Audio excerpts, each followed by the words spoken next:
Welcome you all to my news channel, that is SantNews. Please note, all these things is my understanding about the news. If you have any opinion, view or comment, please write down in the comment section below. So let's go to the news. Because the TTP has now declared a parallel government in Pakistan, a parallel government. Will Pakistan split again? This is a question the world is asking today. Because Islamabad has lost control over large parts of territory in the western frontier regions of the country to the Pakistani Tehreek-e-Taliban, or the TTP. And Islamabad has no one to blame but itself for this existential crisis.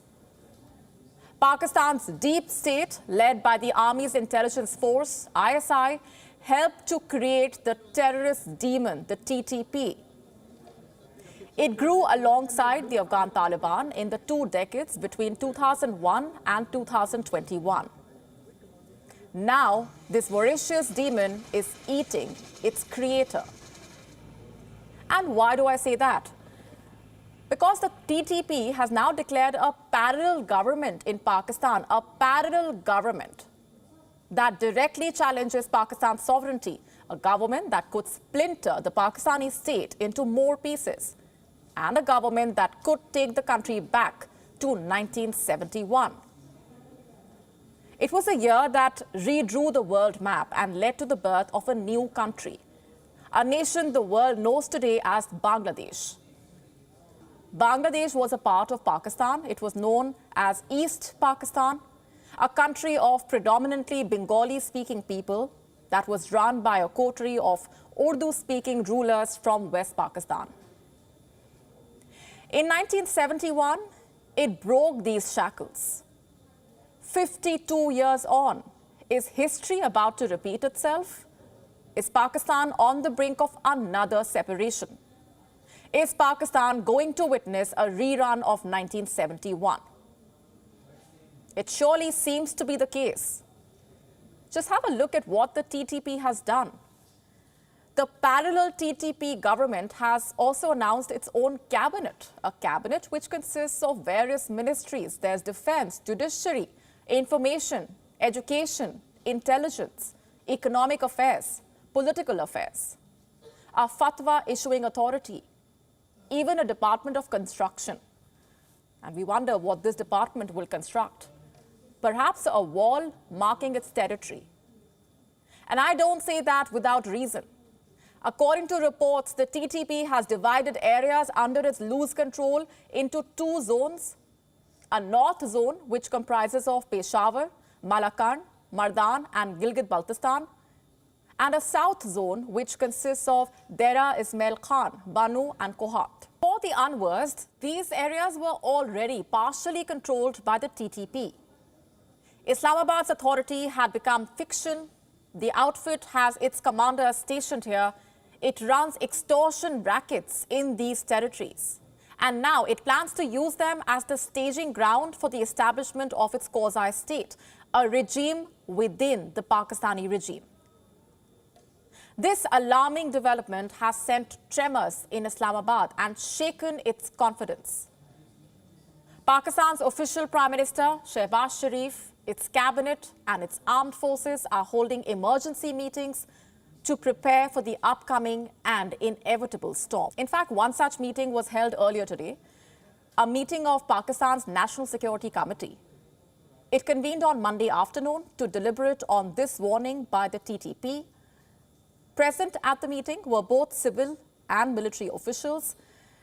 They briefed the Pakistani Prime Minister on the next steps. Interestingly, this was the second such meeting in 4 days. The last one was held on the 30th of December, in light of the spike in terror attacks across Pakistan. And the leaders present then had vowed to eradicate terrorism. 4 days on, the TTP laughed at Islamabad with its declaration of a parallel government. And the official leaders were forced to meet again. Pakistan is planning to launch an all-out campaign to wipe the TTP, to dismantle its networks and eliminate its commanders. In fact, the country's interior minister has already said as much. Speaking to a television channel over the weekend, he said under international law, Pakistan is well within its rights to hit the safe havens of the Tehreek-e-Taliban. And not just the ones on its own soil, but also the ones present in Afghanistan. जो है वो अपनी किसी जगह से भी अपनी जगह से या अपने ठिकाने से जो है वो वार करता है तो वो बैनुल-अक़वामी लॉ के तहत भी और अदरवाइज भी आपको ये हक हासिल है कि आप उसके ऊपर जो है वो आप अटैक कर सकते हैं।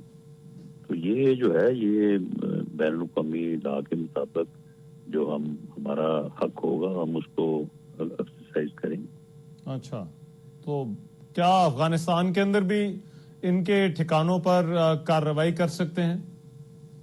देखिए ये तो फिर वक्त आने पे जब ये चीजें सामने आएंगी तो सबसे पहले तो अफगानिस्तान को, क्योंकि हमारा वो बरादर इस्लामी मुल्क है, हम उसे कहेंगे कि ये ठिकाने हैं इनको खत्म किया जाए और इन लोगों को हमारे हवाले किया जाए। और अगर आगे से तौबा नहीं होता तो फिर ये सारी चीजें जिस तरह से आपने कहा ये फिर मुमकिन है। But can Pakistan really do that? And will Afghanistan comply? Afghanistan has refused to even acknowledge the presence of the TTP on its soil. Now have a look at the statement on your screen. It's from the Taliban's Ministry of Defense. It says the claim of the TTP being present in Afghanistan is provocative and baseless. It has further added that such allegations will damage relations between the two sides.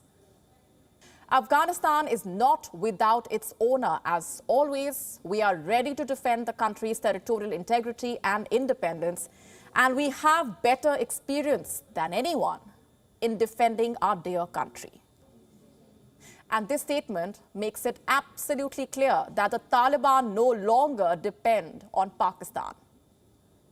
That it's no longer desperate for Pakistan's support for its well-being or for its survival. Not just that, what it also highlights is how the Taliban has thrown its weight behind the TTP.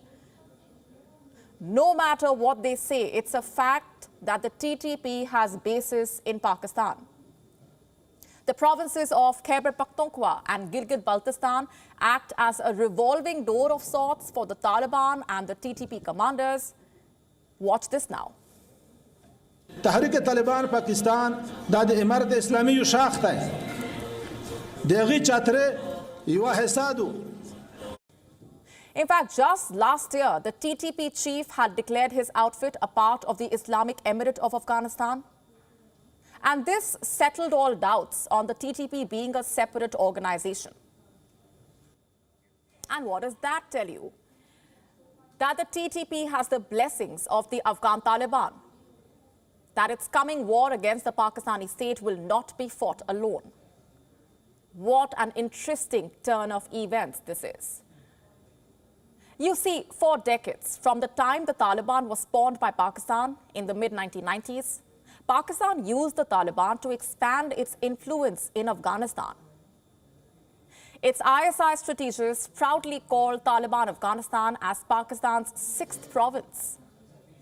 And just look at how the tables have turned. It is the Taliban which is now orchestrating events in Pakistan, using its offshoot outfits to bring Islamabad down to its knees. It's true what they say. What goes around comes around. The torment that Pakistan subjected Afghanistan to has now come back to haunt it.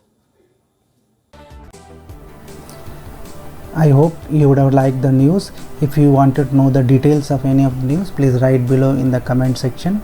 And if you have any feedback, please write there. Please share and subscribe this video to your friends and family. With this, keep smiling.